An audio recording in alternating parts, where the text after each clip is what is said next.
Comencemos a hablar del ADN a través de un poco de su interesante historia. Y vamos a ver que en 1869, un científico conocido como Mister fue el primero en aislar la molécula de ADN, el primero que la pudo ver. Sin embargo, en ese momento no se conocía como el ADN, sino que se conocía como la nucleína. Pero recién más de 70 años después, en 1953, muchos de los científicos, entre los cuales reconocemos a Watson y a Crick, ellos fueron quienes pudieron armar un modelo de su estructura, y vamos a poner acá modelo, y descubrir cómo en realidad está organizado nuestra información genética, o sea, el ADN. Entonces, antes de hablar de ADN, ¿por qué no vamos, como siempre, a hacer algunas definiciones? ADN en realidad son las siglas de 3 letras que provienen de la palabra ácido desoxirribonucleico. Lo voy a decir de vuelta porque es muy difícil. Ácido desoxirribonucleico. El ácido desoxirribonucleico es una molécula que contiene toda nuestra información genética. Toda nuestra información genética está guardada o almacenada en una gran molécula muy larga que es el ADN. Entonces, en este video vamos a hablar sobre cómo está estructurada esta información y vamos a utilizar otros videos para ver cómo leer esa información, cómo fabricar proteínas a través de este código. Bien, entonces para hablar de ADN vamos a empezar hablando de dónde es que se guarda.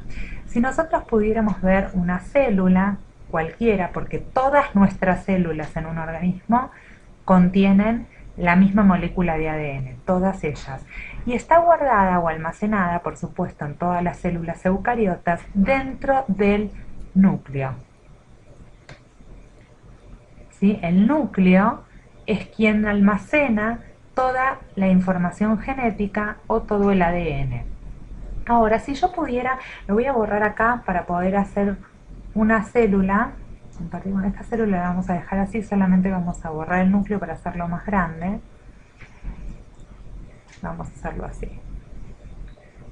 Volvamos a dibujar nuestra célula, ahora el núcleo lo hacemos más grande. Y vamos a decir que si esta célula estuviera a punto de dividirse en sus células hijas o por hacer un proceso conocido como la mitosis, el ADN dentro de este núcleo lo encontraríamos, si pudiéramos mirarlo en un microscopio, formando unas estructuras en forma de X conocidas como cromosomas. Cromosomas. Los cromosomas son grandes moléculas de ADN que se encuentran dentro del núcleo celular y sobre todo se pueden visualizar en el proceso de mitosis. ¿Y por qué es que se visualizan en esta estructura? Simplemente porque vamos a ir viendo en esta clase que el ADN suele compactarse. Vamos a escribirlo acá. Compactarse. Compactarse para ocupar menos lugar, ¿sí?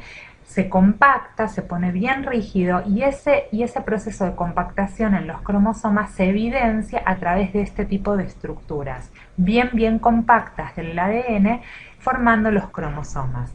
Y si pudiéramos ver acá en detalle, por ejemplo, un cromosoma solito, vamos a mostrarte las partes del cromosoma.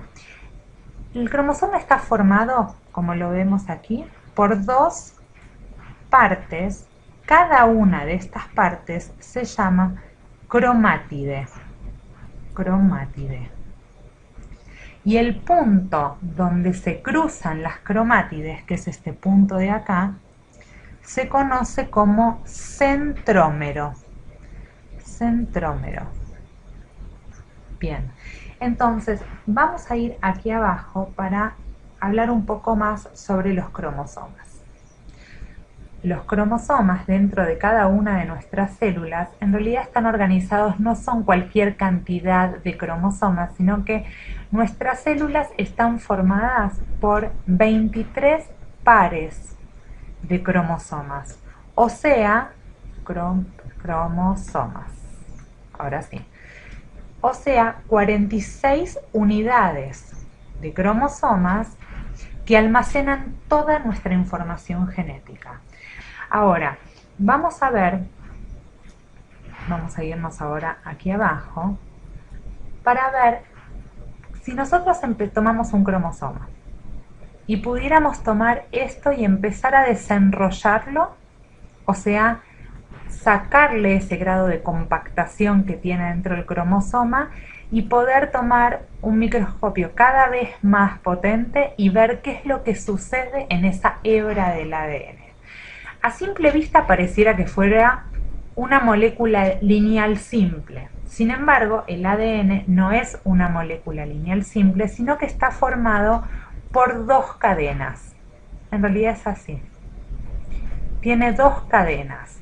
Y no es una molécula lineal, sino que estas dos cadenas se están entrecruzando entre sí en forma de hélice. Esto que fue descubierto recién en 1953 por Watson y Crick a través de estudios de difracción de rayos X, nos muestra que el ADN gira en su propia hélice. Vamos a ponerle acá alfa hélice, y es la típica alfa hélice del ADN. Entonces, esto por supuesto es en 3 dimensiones, ¿sí? Esta alfa hélice le va a permitir al ADN volverse más compacta, la molécula de ADN más compacta o más laxa según lo necesite. Si en algún momento va a necesitar empezar a generar proteínas, esta alfa hélice necesita volverse laxa para que el sistema biológico pueda entrar a este ADN y empezar a generar las moléculas que necesite para producir esas proteínas. Pero si estoy en un momento en el que el ADN no necesite ser generador de proteínas y al contrario tenga que proteger esa molécula, necesito que se compacte y esta alfa hélice se tuerce cada vez más hasta formar las estructuras casi como los cromosomas, bien compactos. Esa es la razón de la formación de la alfa hélice. Vamos entonces un poco más abajo ahora para observar todavía en mayor detalle esta alfa hélice. La vamos a poner acá. Acuérdense que veníamos de los cromosomas en el núcleo. Habíamos visto que si mirábamos en detalle este cromosoma íbamos a encontrar esta alfa hélice.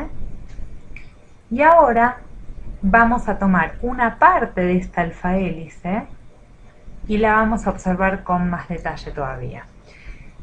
¿Qué es lo que vamos a notar?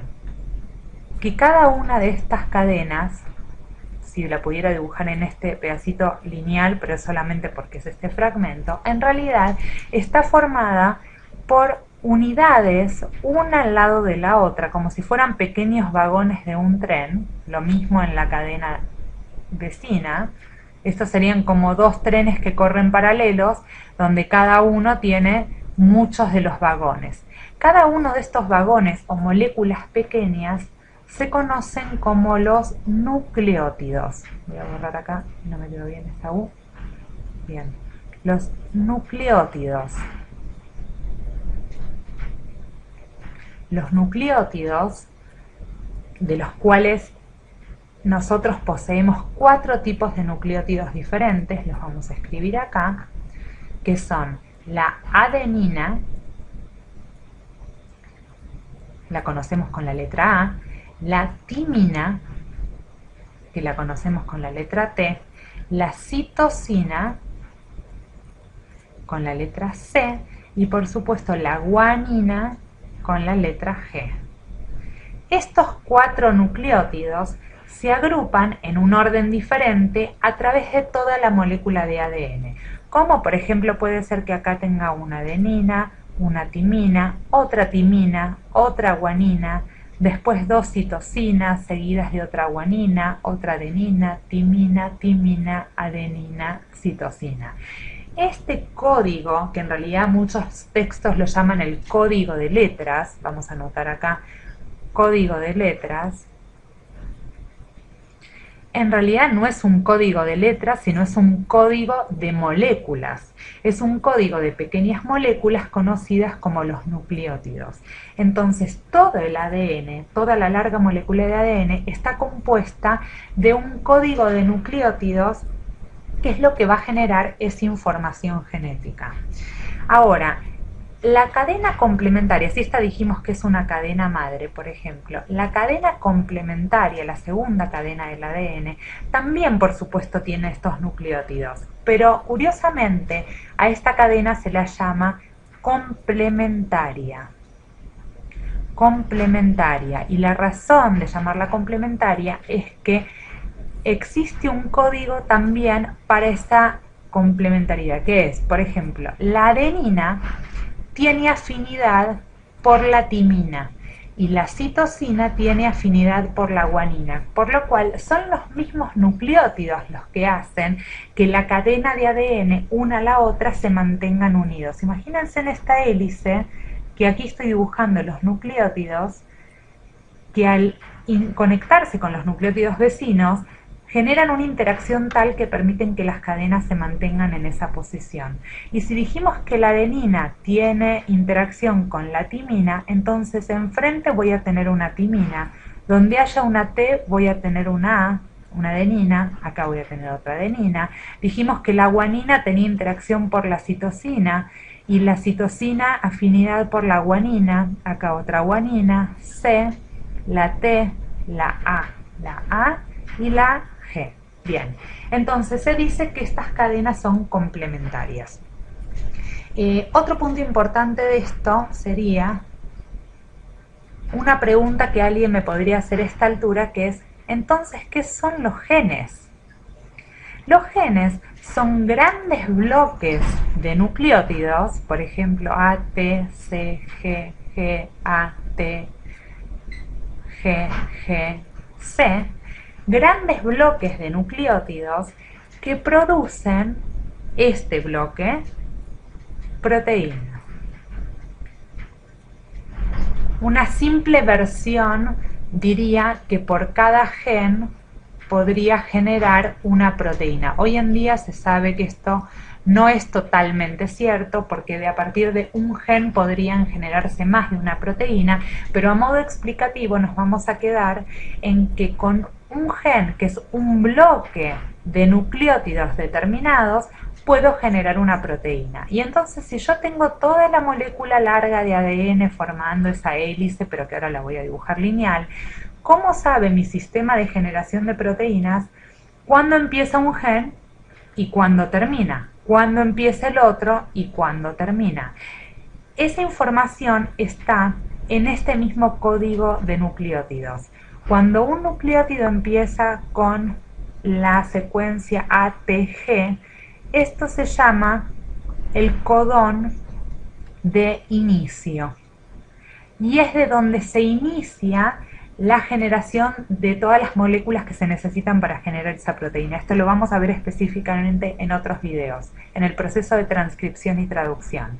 Y termina en el codón de finalización.